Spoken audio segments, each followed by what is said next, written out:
Hello दोस्तों, हमारे channel him बस में आपका स्वागत है। दोस्तों, हिमाचल प्रदेश में बर्फबारी का आगाज़ हो चुका है और आज चलते हैं ऐसे ही एक बर्फीले सफ़र पर। आप में से कई लोगों की राका भाई की नई बस यानी जहरीली पहाड़न 2 की वीडियो देखने की भी इच्छा थी, तो आज इसी बस में हम जाएंगे शिमला से कल्पा तक। इस सफ़र की हाइलाइट्स होंगी कुफरी और फागू के ब्लैक आइस वाली सड़कें, फिर नारकंडा के पास हर तरफ बर्फ़ से ढकी वादियां और किन्नौर की खतरनाक सड़कें जहां लैंडस्लाइड्स की घटनाएं अब पहले से कहीं ज़्यादा बढ़ गई हैं। तो चलिए शुरू करते हैं अपना आज का सफ़र।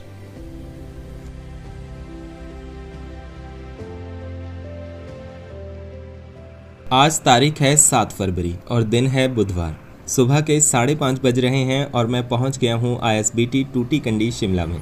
5:45 बजे ये दिल्ली रिकांगपिओ बस यहां से निकल रही है। यहां से अपर शिमला एरिया यानी रोहड़ू, रामपुर और किन्नौर साइड सुबह काफ़ी बसेस जाती हैं। हमारी बस का चलने का टाइम भी 6:15 बजे का है और अभी बस ऊपर पार्किंग से यहाँ आएगी। ये आ गई धर्मशाला शिमला वॉल्वो। HRTC बसेस देखकर तो अच्छा लगता ही है, लेकिन HRTC वॉल्वो यानी हिमसुता को देखकर अलग ही खुशी होती है। और यहाँ तो 3 हैं, तो देखकर मज़ा आ गया।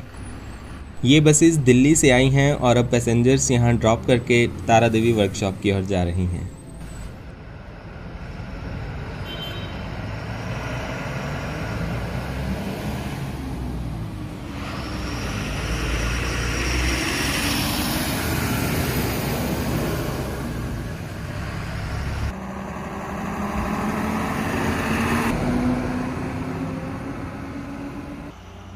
फिर जल्दी ही राका भाई अपनी बस लेकर यहाँ आ गए, तो अब चलते हैं ऊपर काउंटर की तरफ।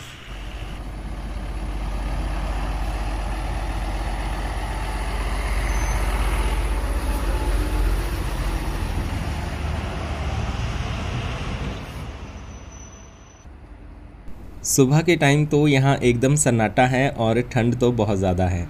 राइट में रोहड़ू रामपुर के काउंटर्स हैं, पर रात में वहाँ बसेस पार्क रहती हैं, तो हमारी बस साइड में आके खड़ी हो गई।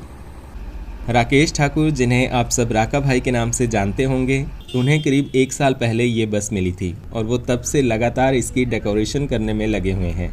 आप तब की नई बस और आज की लुक में फ़र्क देख सकते हैं। हालांकि राका भाई का मन अभी भी नहीं भरा है और उनके अकॉर्डिंग अभी बहुत कुछ करना बाकी है।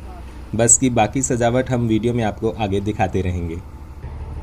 Good morning.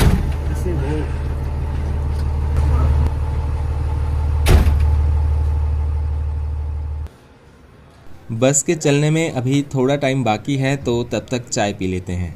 साथ में आप देखिए शिमला टूटीकंडी ISBT के सुबह के कुछ नज़ारे।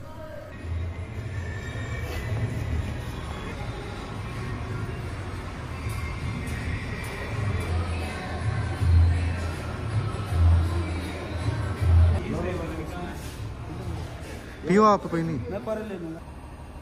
6:15 हो गए हैं और हमारी बस का यहाँ से चलने का टाइम भी।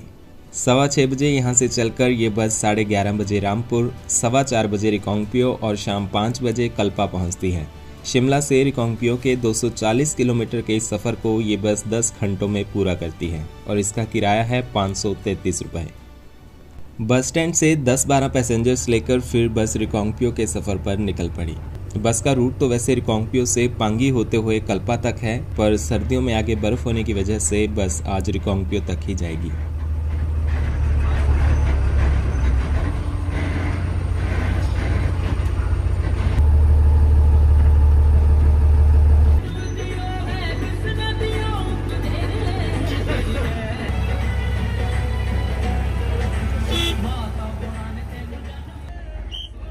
फिर विक्ट्री टनल से होते हुए हम आगे बढ़ गए। 6:30 हो गए हैं और अब हल्का उजाला भी होने लगा है। रास्ते से बस को काफ़ी सवारियां भी मिलती गईं, हालांकि ज़्यादातर पैसेंजर्स लोकल ही हैं।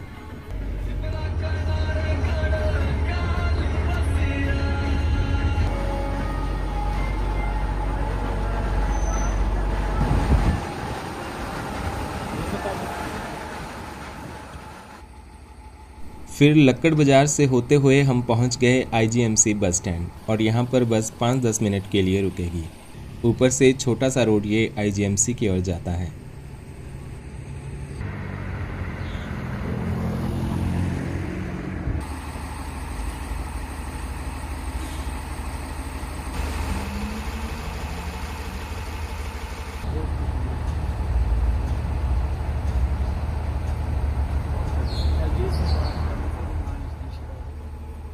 10 मिनट यहाँ रुककर फिर 6:45 बजे बस आगे चल पड़ी।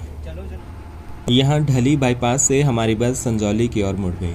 ये अर्ली मॉर्निंग वाली बस है, इसीलिए ऊपर से जा रही है। सुबह 8 से रात के 8 बजे क्रॉस होने वाली सारी बसेस फिर ढली बाईपास से ही जाती हैं।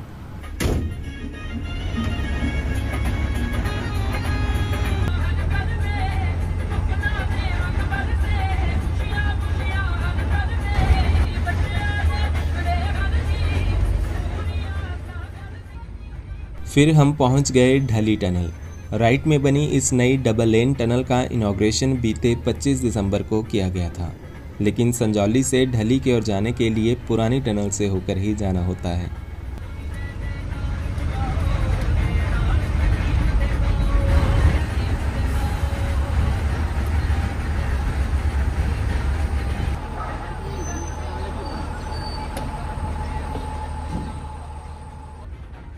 ढली के बाद फिर शिमला शहर की तंग सड़कें ख़त्म हो जाती हैं और खुली सड़कें आ जाती हैं, और खुली सड़क मिलते ही हमें यहाँ पर रोक दिया गया।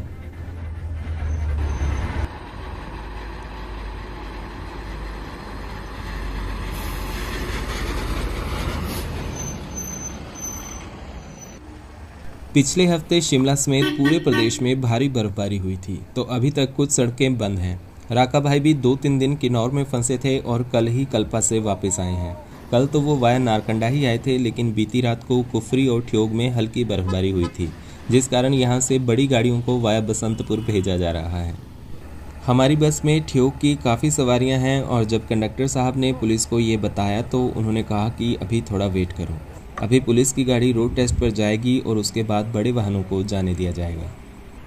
ये नीचे वाला रोड मशोबरा, तत्तापानी और करसोग की तरफ जाता है। जब नारकंडा में ज़्यादा बर्फ़ पड़ जाती है तो रामपुर जाने वाली गाड़ियों को भी इसी तरफ से भेजा जाता है।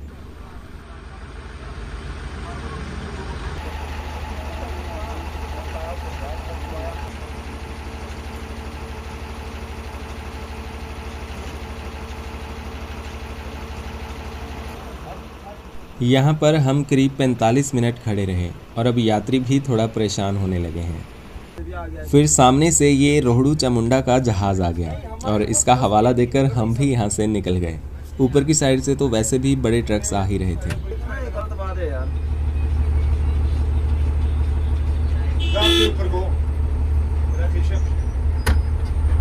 आगे रोड ठीक है, रोड आगे ठीक है ना यार।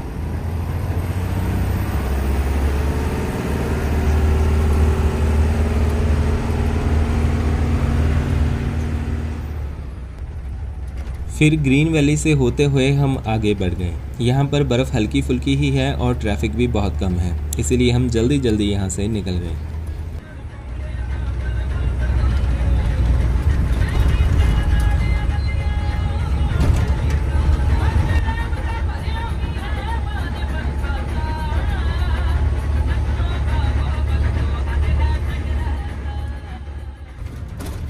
थोड़ा आगे जाते ही सड़क पर ये ब्लैक आइस मिलना शुरू हो गई। यहाँ पर काफ़ी ध्यान से चलना पड़ता है, हालांकि कल और परसों विभाग द्वारा यहाँ पर मिट्टी फेंकी गई थी, इसीलिए फिसलन कम है।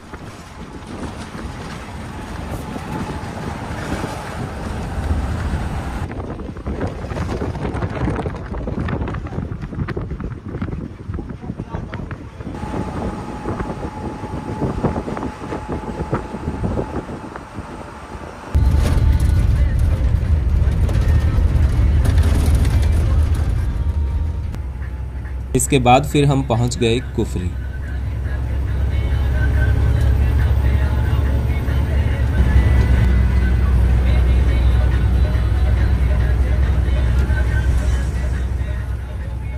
यहाँ से ये सामने वाला रोड रामपुर की तरफ और राइट वाला चायल की तरफ जाता है।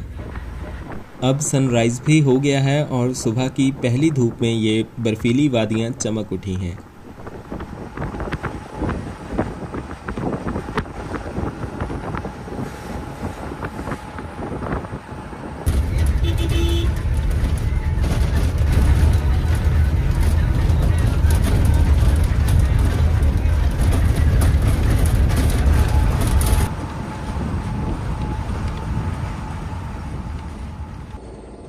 यहाँ से फागू तक अब सड़क पर काफ़ी ब्लैक आइस मिलेगी क्योंकि इस तरफ धूप कम ही आती है।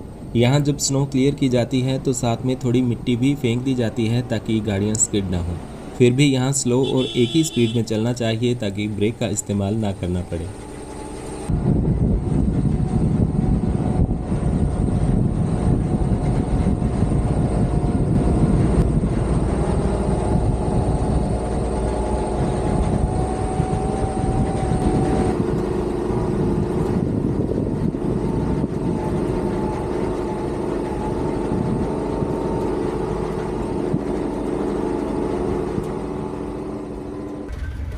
और ये इधर उधर गांव में फंसी HRTC बसेस अब वापस शिमला की ओर लौट रही हैं।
आइए अब देखते हैं ड्रोन से कुफरी के कुछ हसीन नज़ारे।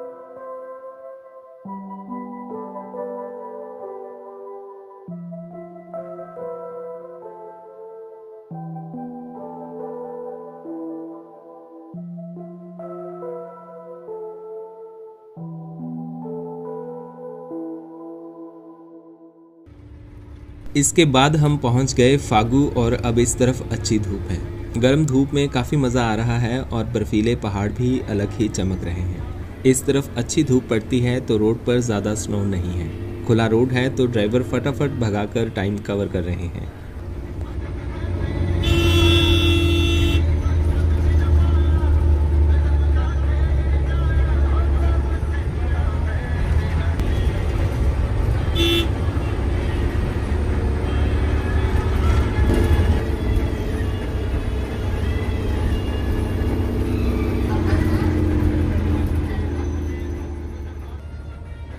ठियोग की तरफ ये सारा हिमपात कल रात में ही हुआ है।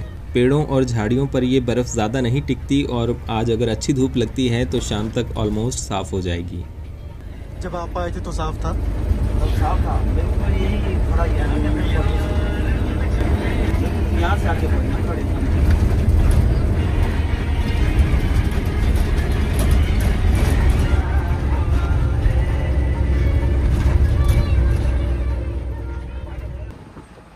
इसके बाद फिर हम पहुंच गए ठियोग बाईपास। अब अपर शिमला और किन्नौर जाने वाला सारा ट्रैफिक यहाँ बाईपास रोड से होकर ही जाता है।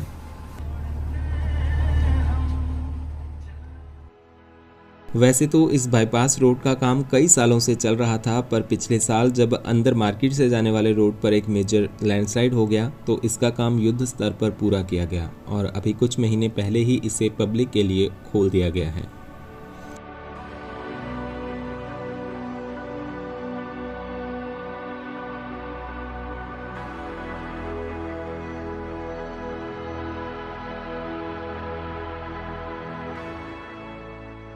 तो ये है 1965 मीटर के एलिवेशन पर बसा ठियोग, जो कि शिमला से 30 किलोमीटर दूर है और ज़िला शिमला की ही तहसील है।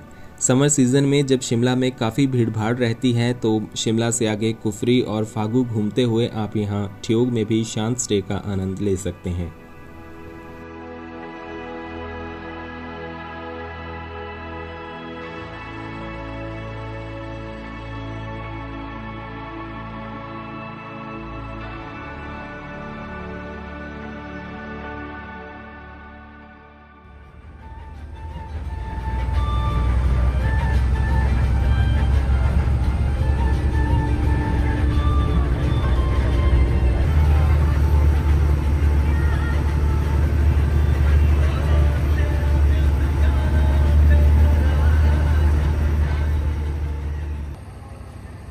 इसके बाद हम पहुंच गए ठियोग मेन चौक पर और यहां बस से उतरने वाली काफ़ी सवारियां हैं।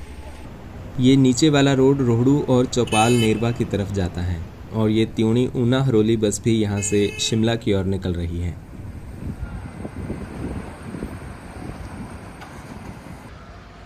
और ये इस तरफ ठियोग से शिमला जाने का मेन रोड हुआ करता था, जो अब काफ़ी टाइम से कंस्ट्रक्शन के चलते बंद है।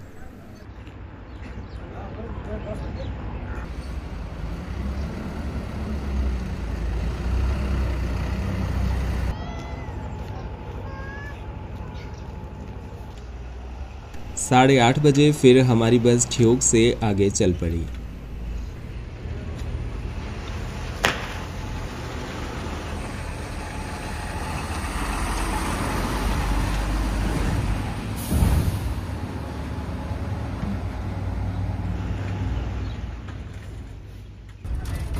ठियोग के बाद सड़क पर फिर से काफ़ी बर्फ़ मिलना शुरू हो गई और यहाँ पर स्पीड बहुत कम हो गई। बर्फ़ में ड्राइव थोड़ी रिस्की रहती है, पर यहाँ इन सुंदर व्यूज़ का कोई जवाब नहीं।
ये NH05 शिमला से किन्नौर को जोड़ने वाला मेन रोड है, जिस पर हम अभी जा रहे हैं। ये NH05 पंजाब के फिरोजपुर से इंडो तिब्बतन बॉर्डर पर शिपकीला तक है।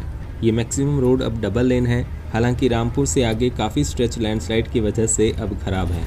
इस रोड को हिंदुस्तान तिब्बत राष्ट्रीय राजमार्ग के नाम से भी जाना जाता है।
ठियोग के बाद फिर 9:15 बजे हम पहुंच गए मटियाना।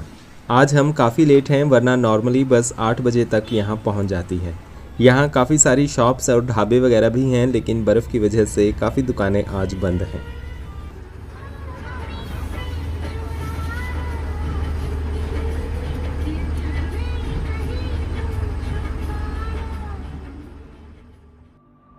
मटियाना के बाद पहाड़ थोड़े खुले हो जाते हैं और यहाँ के व्यूज़ तो बहुत ही सुंदर हैं। ठियोग के बाद इस रोड का ट्रैफिक भी बहुत कम हो जाता है और यहाँ रोड्स भी चौड़े हैं, तो फटाफट नारकंडा पहुँच जाते हैं।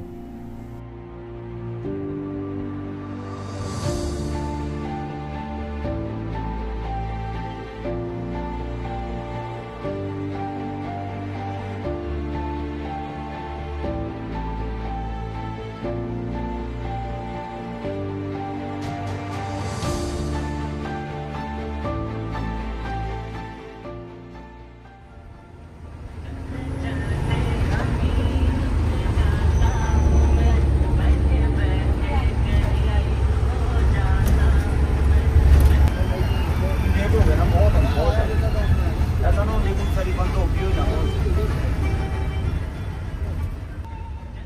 मटियाना के बाद एक और छोटा और सुंदर गांव आता है शिलारू। यहाँ भी काफ़ी होटल्स और होम स्टेज हैं।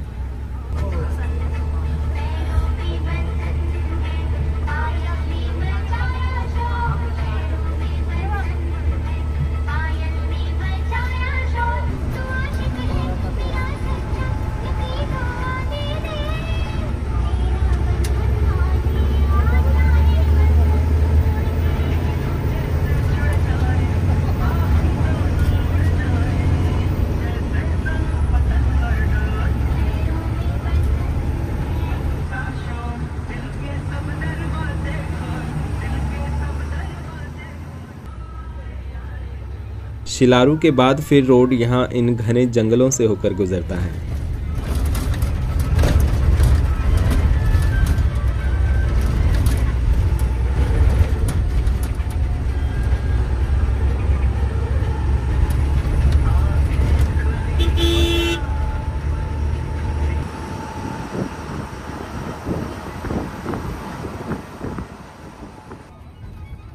इन बसेस में फैक्ट्री से तो काफ़ी पतली सी ड्राइवर सीट आती है, पर राका भाई ने अपने लिए बढ़िया सीट लगवा ली है। बाकी उन्होंने अंदर से भी काफ़ी अच्छी डेकोरेशन करवा ली है। और यहाँ चारों तरफ अच्छी बर्फ़ है। ठियोग के बाद हमें और कोई बस भी आगे से आती नहीं मिली, क्योंकि शायद रामपुर से आ रही बसेस को वाया बसंतपुर भेजा गया होगा। हो सकता है हमारे बाद शिमला से कुछ बसेस वाया नारकंडा होकर आएँ।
अब आने वाला है नारकंडा।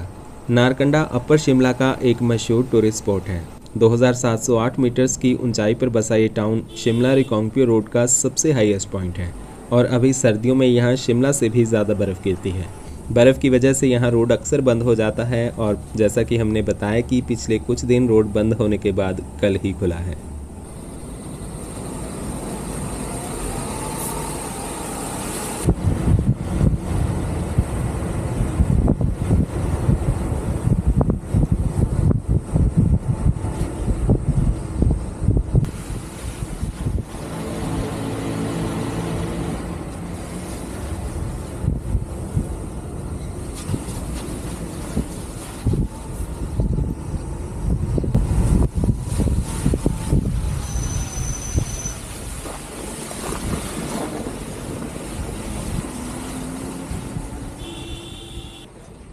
9:45 बजे फिर हम नारकंडा पहुंच गए। शिमला से नारकंडा पहुंचने में वैसे 2-2.5 घंटे लगते हैं, पर आज तो 3.5 घंटे लग गए। नारकंडा के major tourist spot Hatu peak और तनी जुब्बड़ लेक है। अगर आप दिल्ली चंडीगढ़ से किन्नौर स्पीति की तरफ जा रहे हों तो शिमला की बजाय यहाँ भी स्टे कर सकते हैं। घने देवदार के पेड़ों के बीच बसा नारकंडा एक बहुत प्यारा सा टाउन है। यहाँ काफ़ी सारे होटल्स अवेलेबल हैं और होटल्स का एवरेज रेट यहाँ 1500 से 3000 के बीच है।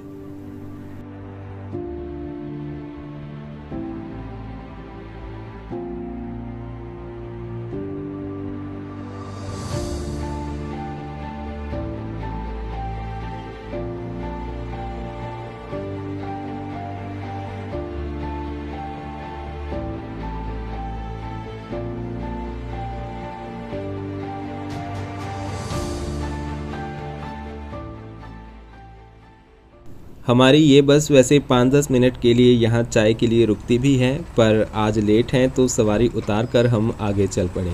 बस का यहाँ से चलने का निर्धारित समय वैसे 8:45 बजे का है।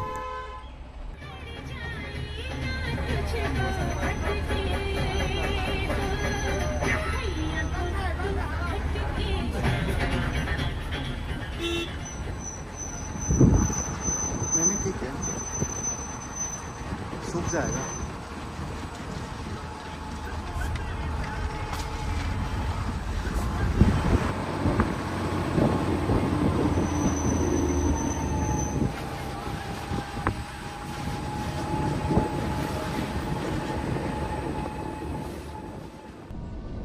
शिमला से नारकंडा तक हम जितना ऊपर चढ़े, अब रामपुर के लिए उससे भी ज़्यादा नीचे उतरना है। नारकंडा जहां 2708 मीटर पर बसा है, वहीं रामपुर 1021 मीटर की ऊंचाई पर है और नारकंडा से सैंज के 35 किलोमीटर के बीच ही हमें ये सारी उतराई उतरनी है।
नारकंडा से थोड़ा नीचे आकर फिर बर्फ़ बिल्कुल ख़त्म हो जाती है और अच्छे रास्ते पर बस सरपट भाग रही है।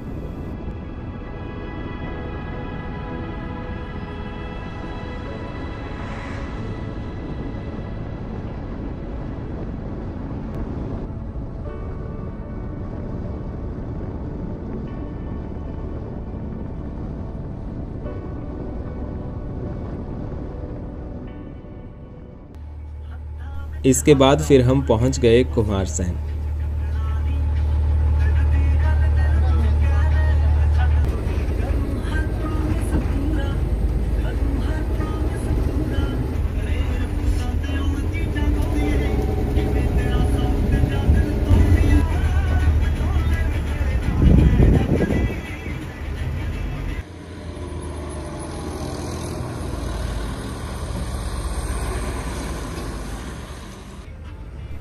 पहले ये बस किंगल से पहले जोगशा में ब्रेकफास्ट के लिए रुकती थी, पर अब ब्रेकफास्ट हाल्ट नीचे सैंज में होता है। इसके बाद हम पहुंच गए किंगल। जब नारकंडा वाला रोड बंद होता है तो बसेस ढली से वाया बसंतपुर होते हुए आती हैं और ये सामने वाले रूट से यहाँ किंगल में आकर मिलती हैं।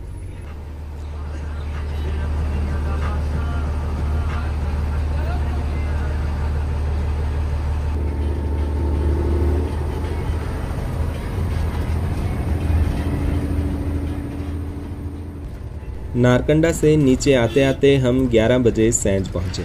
यहाँ से लेफ़्ट वाला रोड आनी होते हुए जलोड़ी पास की ओर निकल जाता है।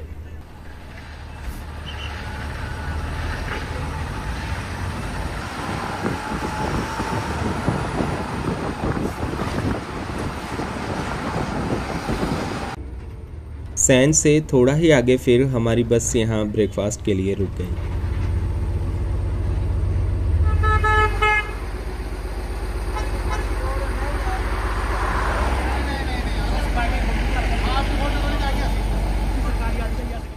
हमारी बस यहाँ इस highway food and home stay पर खाने के लिए रुकी है, जो कि HRTC अप्रूव्ड ढाबा है।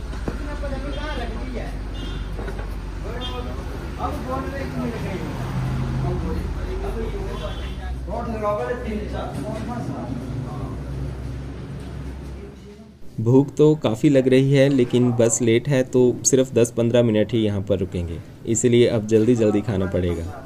यहाँ थाली 80 रुपए की है।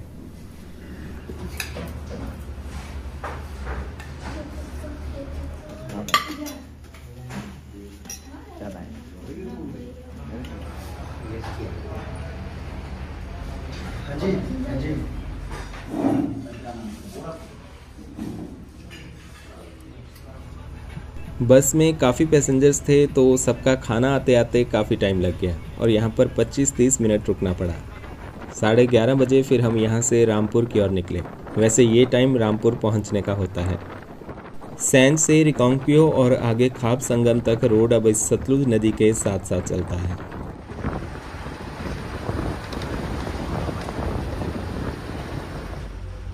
और यहाँ पर ये दिल्ली रिकांगपिओ बस ख़राब हो गई है, तो इसके पैसेंजर्स को हमारी बस में एडजस्ट कर लिया गया।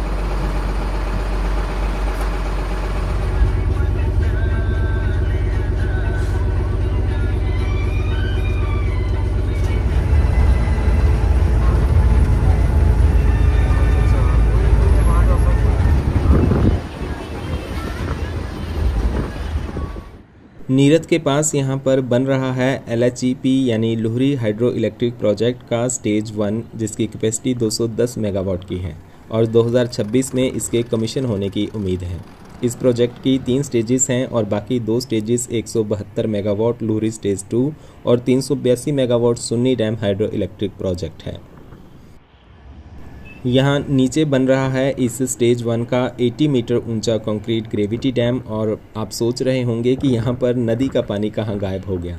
तो डैम साइट से पहले यहाँ इनलेट टनल से पानी डाइवर्ट किया जाता है और डैम साइट के बाद आउटलेट टनल से वापस नदी में छोड़ दिया जाता है।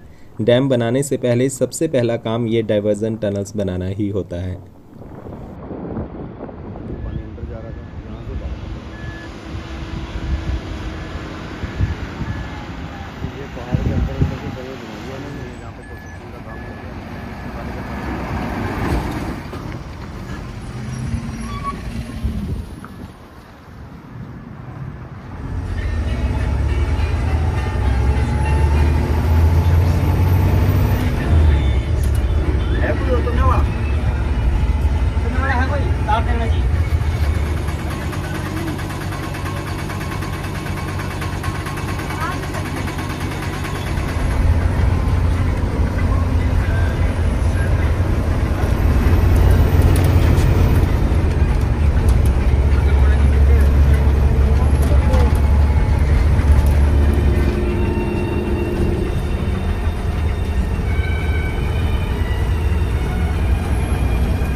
अब हम रामपुर पहुंचने वाले हैं। ये रामपुर का महालक्ष्मी मंदिर है और यहाँ पर हनुमान जी की बड़ी सी मूर्ति भी है।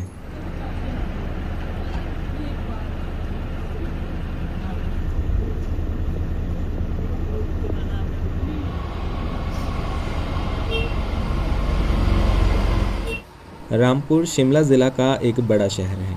हालांकि इस शहर का कुछ हिस्सा ज़िला कुल्लू में भी आता है। सतलुज नदी के इस तरफ ज़िला शिमला है, जबकि नदी के उस पार वाला हिस्सा ज़िला कुल्लू में है।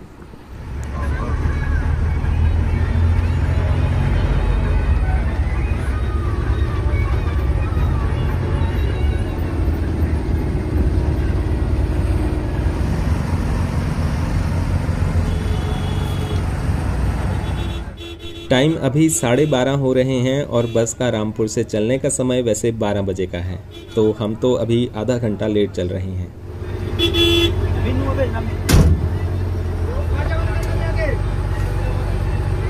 गया था। चलो रामपुर शहर भी अब काफ़ी व्यस्त हो गया है और यहाँ पर बहुत सारा ट्रैफिक और जाम मिलता ही है।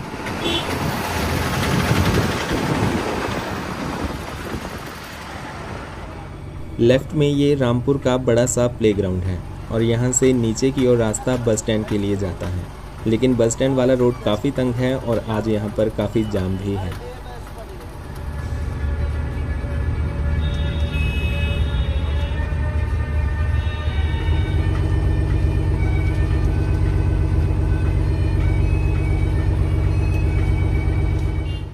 पाँच मिनट वेट करने के बाद लगा कि नीचे जाना तो बहुत मुश्किल है और बस ऑलरेडी लेट है, तो बस स्टैंड जाने वाली 2-3 सवारियों को यहीं पर ड्रॉप करके बस आगे की ओर चल पड़ी।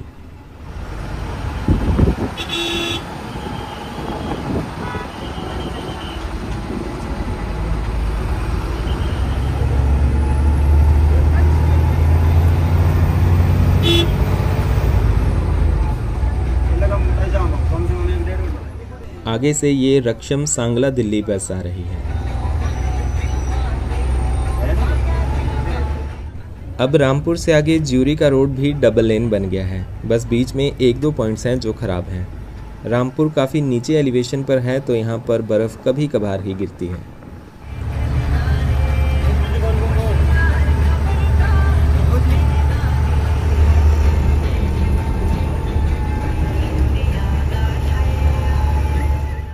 ओवरऑल रामपुर से रिकांगपिओ का सफ़र अब खतरे से खाली नहीं है और बीच में काफ़ी सारे खतरनाक लैंडस्लाइड वाले पॉइंट हैं जहां कभी भी पत्थर गिरने का खतरा बना हुआ है। इनमें से सबसे पहला है झाकड़ी से ठीक पहले ये वाला पॉइंट। हालांकि आगे आने वाले पॉइंट्स के मुकाबले ये थोड़ा सेफ है और ऊपर से पत्थर गिरने का खतरा भी यहाँ पर कम है। यहाँ पिछली बरसात में भारी भूस्खलन हुआ था और अब यहाँ पर ठीक ठाक रास्ता बना दिया गया है।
ये झाकड़ी टाउन है और यहाँ नीचे नाथपा झाकड़ी प्रोजेक्ट का पावर हाउस है, जबकि डैम 45 किलोमीटर आगे नाथपा में है।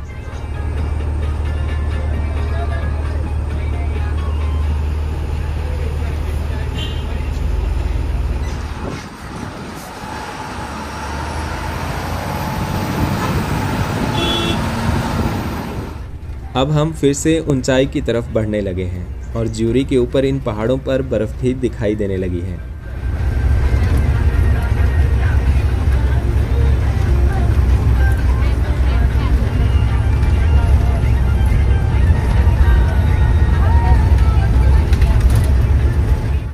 एक 1:40 पर फिर हम ज्यूरी पहुंच गए। ज्यूरी से सराहन के लिए अलग रोड जाता है जो कि यहाँ से 17 किलोमीटर दूर है। सराहन में माँ भीमा काली का भव्य मंदिर है। पहले हमारी इस बस का लंच ब्रेक यहीं ज्यूरी में होता था, लेकिन अब आगे बधाल में होगा। हमारी बस तो लगभग शिमला से ही पैक चल रही है। जितने लोग यहाँ बस से उतरते हैं उतने वापस चढ़ भी जाते हैं।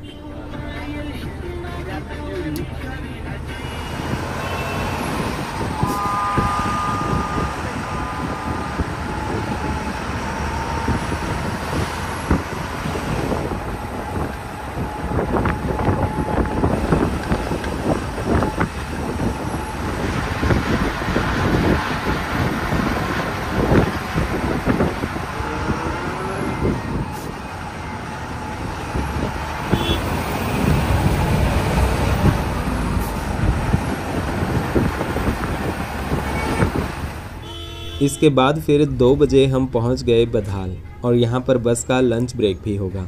नॉर्मली बस का ब्रेकफास्ट टाइम सैंज में 10 बजे है और लंच टाइम यहाँ बधाल में 12:45 बजे के आसपास है। तो ब्रेकफास्ट और लंच के बीच 3 घंटे से भी कम का गैप है। अगर ब्रेकफास्ट कहीं 8:30-9 बजे के बीच होता तो बेस्ट रहता।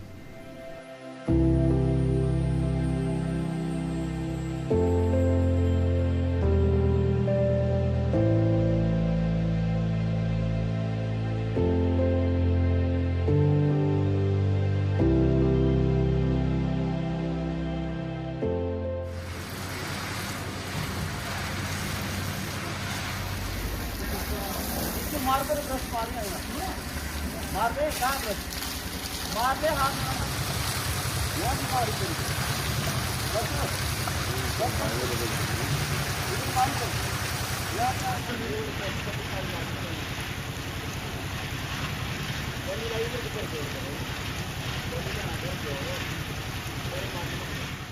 और यहाँ का लंच तो काफ़ी टेस्टी है।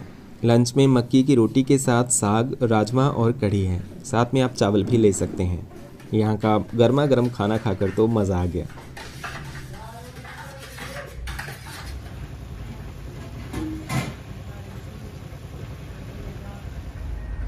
ढाई बजे फिर लंच करके हम यहाँ से आगे के सफ़र पर निकल पड़े। यहाँ बधाल में ये एक बड़ा सा होटल भी है जिसका नाम दी हिमालयन हेरिटेज है।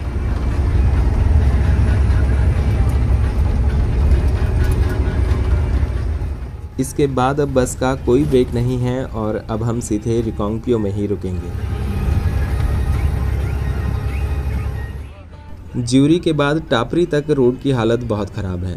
रोड भी मैक्सिमम सिंगल लेन है और गड्ढे भी बहुत हैं।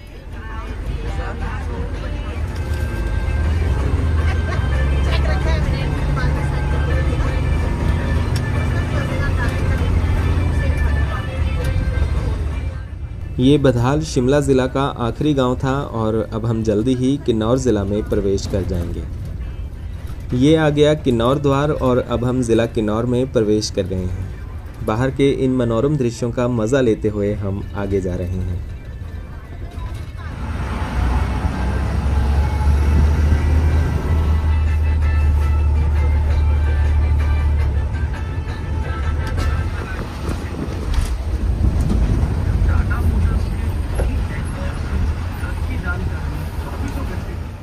किन्नौर में एंट्री के बाद सबसे पहला गांव आता है चौरा।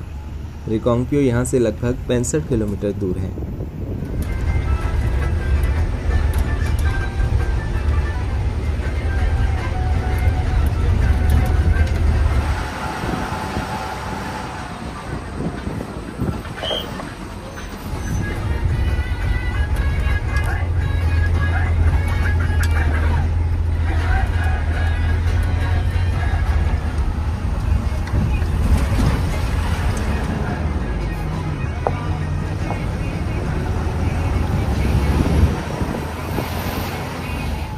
और ये पत्थर भी अभी कुछ समय पहले ही ऊपर से गिरा है।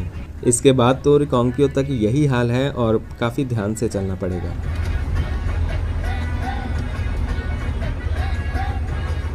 फिर ये रॉक टनल आ जाती है जो इस रास्ते का एक फेमस पॉइंट है, लेकिन पिछले कुछ महीनों में यहाँ भी कई बार बड़े बड़े पत्थर गिर चुके हैं।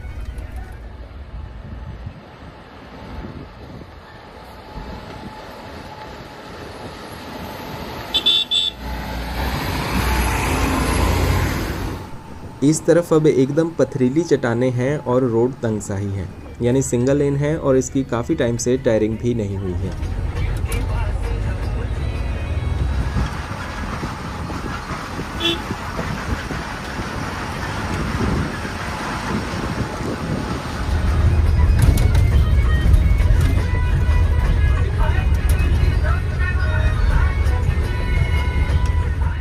फिर निगुलसरी से पहले ये आता है दूसरा खतरनाक लैंडस्लाइड पॉइंट, जहां कुछ साल पहले वो दुखद हादसा भी हुआ था जिसमें भयंकर लैंडस्लाइड में पूरी बस और कुछ गाड़ियां नीचे चली गई थीं।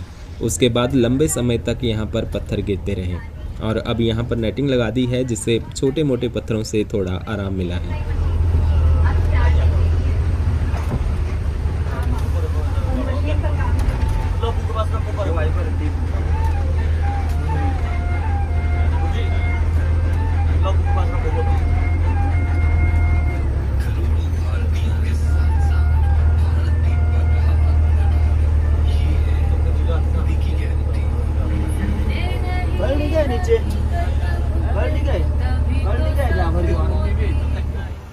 निगुलसरी से ठीक पहले ये एक पॉइंट तो था ही, लेकिन अब गांव के बाद भी एक और बड़ा लैंडस्लाइड पॉइंट बन गया है जो कि सबसे खतरनाक है।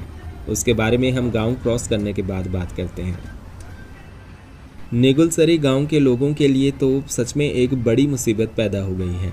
गांव के दोनों तरफ बड़े बड़े स्लाइडिंग पॉइंट बन गए हैं, जिससे इनका जीवन यहाँ खतरे से खाली नहीं रहा है।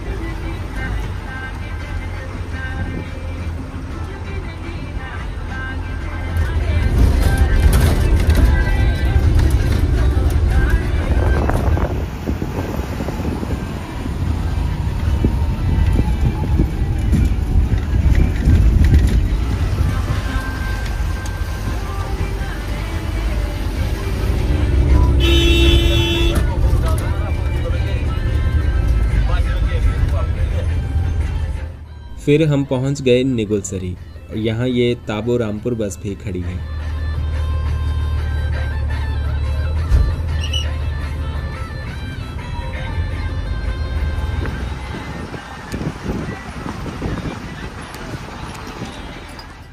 और ये है तीसरा स्लाइडिंग पॉइंट जो सबसे खतरनाक है। यहाँ कुछ समय पहले रोड का लगभग 100 मीटर हिस्सा ऊपर से आए भारी मलबे की चपेट में आ गया था और अब भी आए दिन ऊपर से बड़े बड़े पत्थर गिरते रहते हैं। यहाँ पुलिस वाले तैनात रहते हैं और काफ़ी ध्यान से गाड़ियों को निकाला जाता है। जब ये पॉइंट दिन में ही सेफ नहीं है तो रात में तो खतरा और ज़्यादा बढ़ जाता है। इसलिए शाम 7 बजे से सुबह 6-7 बजे तक निगुलसरी से भाबानगर तक रोड बंद रहता है और किसी को जाने की अनुमति नहीं है। बाकी स्लाइडिंग पॉइंट्स के लिए तो अल्टरनेट रोड्स हैं भी, पर इसका कोई अल्टरनेट रोड नहीं है। आप भी अगर रात को इस तरफ ट्रैवल करने का प्लान कर रहे हैं तो इस बात का ज़रूर ध्यान रखें। यहाँ कई गाड़ियों पर पत्थर गिर चुके हैं और नीचे आप पिकअप को देख सकते हैं जो पत्थरों की चपेट में आ गई थी।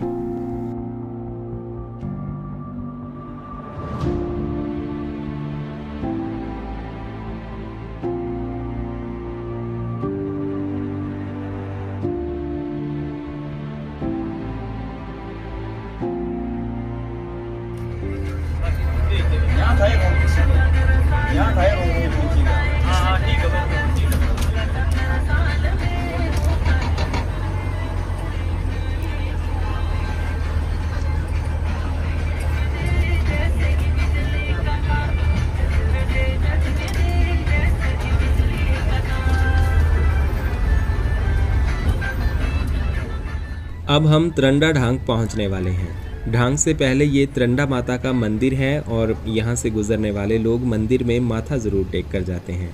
कहा जाता है कि तरंडा देवी इन खतरनाक सड़कों पर आपकी सुरक्षा करती है।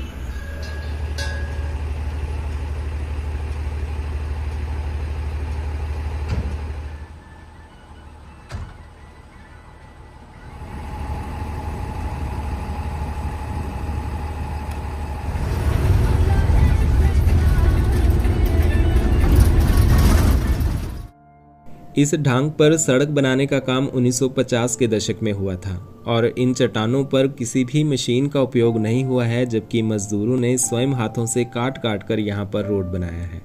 ये ढांग करीब 2 किलोमीटर लंबा स्ट्रेच है और यहाँ सतलुज नदी एकदम नीचे है। जरा सी भी चूक हुई तो सीधा नदी में समा सकते हैं। हालांकि अब इसे थोड़ा चौड़ा कर दिया गया है, लेकिन कुछ साल पहले तक तो बस एक बस के निकलने की जगह होती थी और पास लेने के पॉइंट्स बहुत कम थे।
तरंडा ढांग के बाद फिर ये सुंदर सा पुल आता है जिसका नाम निचार आयरन ब्रिज है।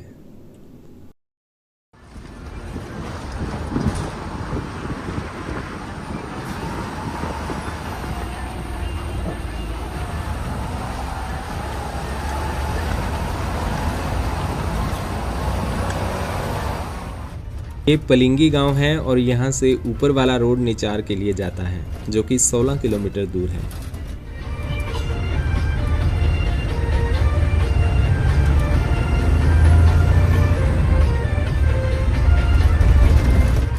इसके बाद फिर हम पहुंचे भाभा नगर। ये गांव एचपी स्टेट इलेक्ट्रिसिटी बोर्ड के भाभा इलेक्ट्रिक प्लांट के वर्कर्स को सेटल करने के लिए बसाया गया था।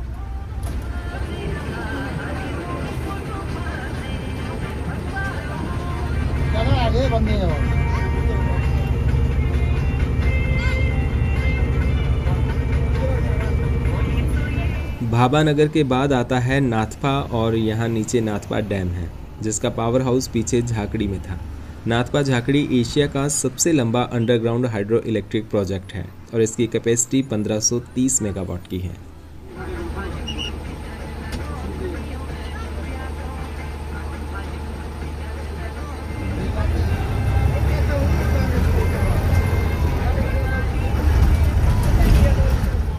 और यहाँ आगे है चौथा स्लाइडिंग पॉइंट। यहाँ भी आए दिन पत्थर गिर रहे हैं और रोड तो क्लियर कर दिया जाता है लेकिन बार बार नया मलबा ऊपर से आकर गिर जाता है।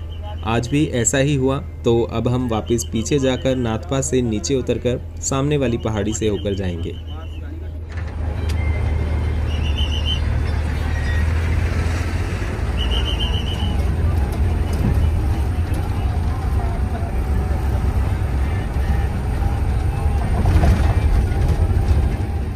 यहाँ से अब नाथपा डैम रोड से होते हुए हम वांगतू में जाकर निकलेंगे।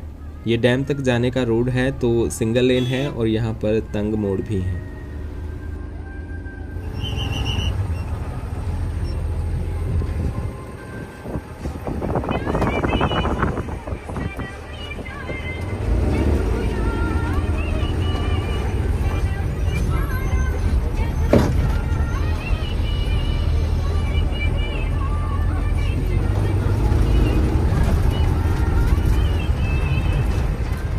ज्यूरी के बाद तो सच में सड़कों का बुरा हाल है।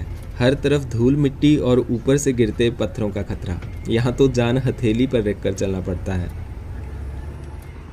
अब आगे नाथपा डैम आने वाला है जहाँ सतलुज का काफ़ी पानी रोका हुआ है, इसलिए यहाँ पानी ना के बराबर है।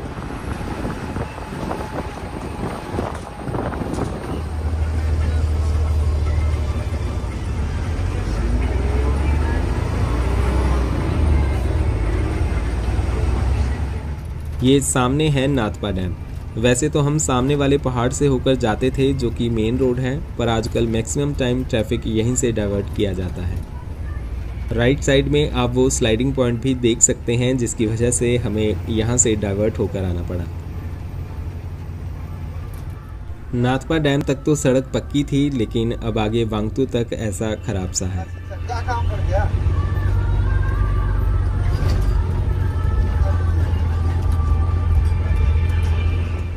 और यहाँ से स्लाइडिंग एरिया को ज़्यादा अच्छे से देखा जा सकता है। और सबसे बड़ी बात ये कि स्लाइडिंग पॉइंट डैम एरिया के कितने करीब है। तो आपने देख लिया कि रामपुर से यहाँ तक कितने सारे खतरनाक स्लाइडिंग एरियाज बन चुके हैं जिसके लिए लंबे डाइवर्जन्स और रात में रोड बंद करने जैसे कदम भी उठाए गए हैं।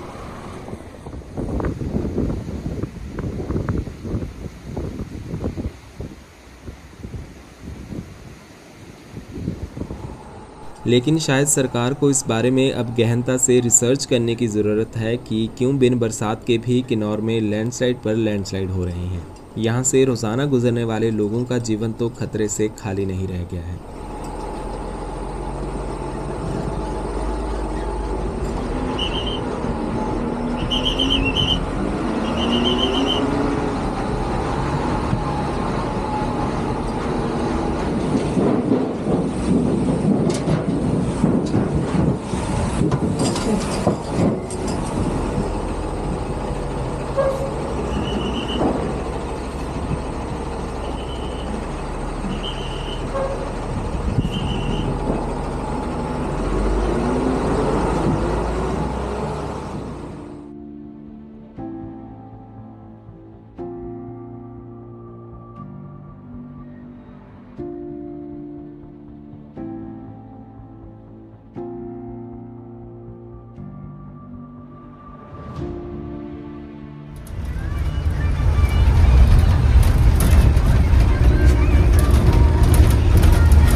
फिर वांगतू में हम दोबारा मेन रोड पर मिल गए।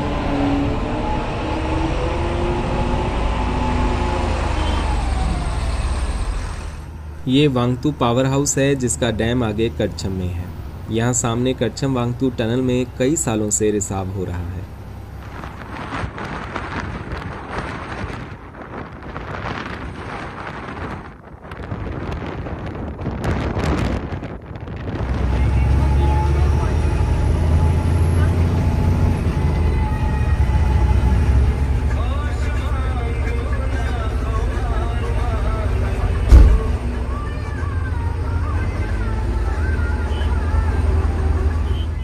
इसके बाद फिर शाम 4:30 बजे हम पहुंच गए टापरी।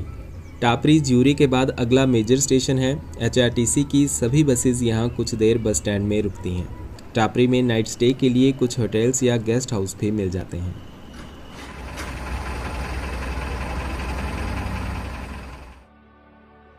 टापरी के बाद फिर 2 तंग पुल आते हैं जो बस और ट्रक्स के लिए एकदम पूरे हैं। 37 सीटर बस तो फिर भी यहाँ आसानी से निकल जाती है, लेकिन हमारी 47 सीटर बस को बहुत ही ध्यान से निकालना पड़ता है।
इसके बाद आता है करछम, जहां से राइट साइड में रोड बसपा वैली यानी सांगला, रक्षम और छितकुल की तरफ जाता है। करछम से रिकांगपिओ के लिए लेफ्ट में ये एक शॉर्टकट रोड भी बनाया गया है, लेकिन यहाँ सावधानी से जाना बहुत ज़रूरी है क्योंकि एक तो ये बेहद संकरा है, दूसरा यहाँ पर छोटे बड़े पत्थर भी गिरते रहते हैं। कुछ हफ्ते पहले ही यहाँ एक पिकअप का एक्सीडेंट हुआ था और इतनी ऊपर से गिरने के बाद पिकअप की हालत तो आप देख सकते हैं। इस हादसे में कोई भी नहीं बच पाया था। इसके अलावा भी यहाँ वहाँ कई गाड़ियाँ नदी में गिरी हुई मिली, तो कहना गलत नहीं होगा कि किन्नौर की सड़कों पर अत्यधिक सावधानी बरतें।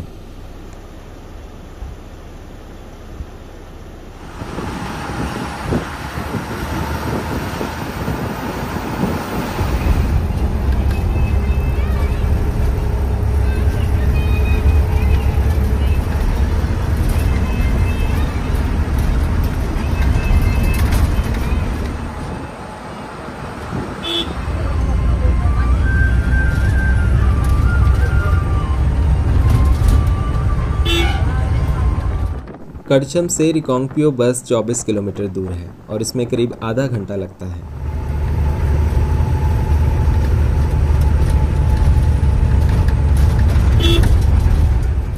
रामपुर 1021 मीटर के एलिवेशन पर था और वहां से हम रिकांगपिओ के लिए लगातार ऊपर आ रहे हैं। रिकांगपिओ 2290 मीटर की ऊंचाई पर है।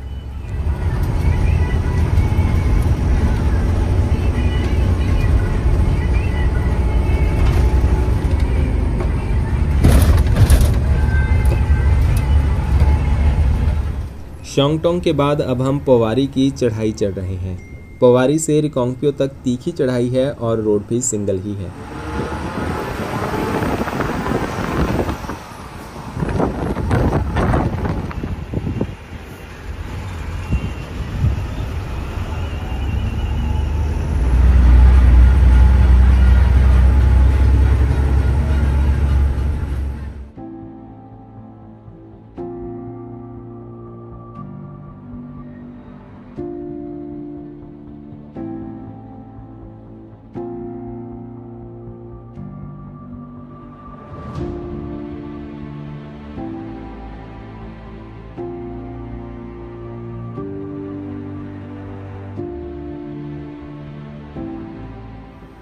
और यहाँ से खूबसूरत रिकांगपिओ की पहली झलक मिलती है।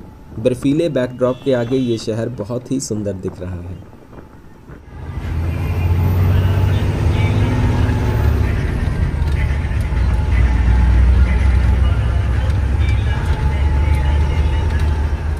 तो 5:45 बजे हम रिकांगपिओ मेन चौक पर पहुंच गए।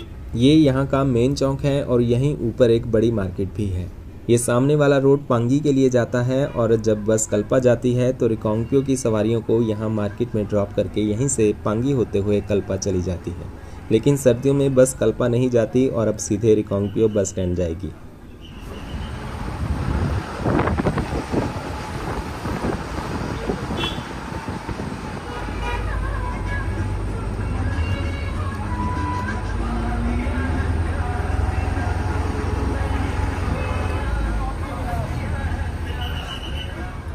तो फाइनली शाम के 6 बजे हम बस स्टैंड रिकांगपिओ पहुंच गए। बर्फीले रास्तों और बीच में लेट होने की वजह से आज हम 1.5 घंटा देरी से यहां पहुंचे हैं। नॉर्मली बस 4:15 या 4:30 बजे तक यहां पर पहुंच जाती है।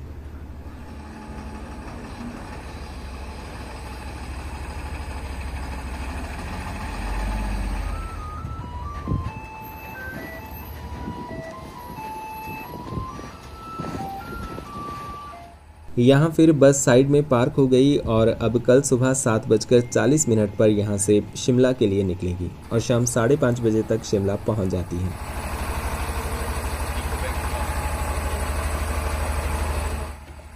ऐसी ठंड में जहाँ पानी को हाथ लगाने से भी डर लगे, लेकिन राका भाई का सबसे पहला काम तो बस की सफाई करना है।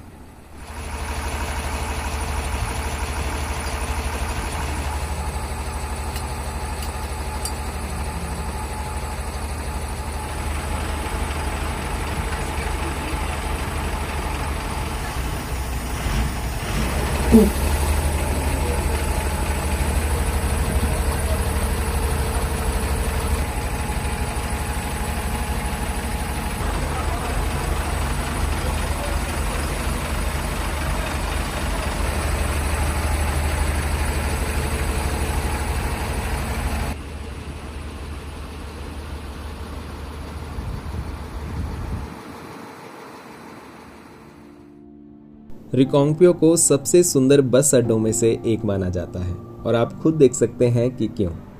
सामने ये बर्फ से ढकी खूबसूरत चोटियां और बीच में ये छोटा सा बस स्टैंड।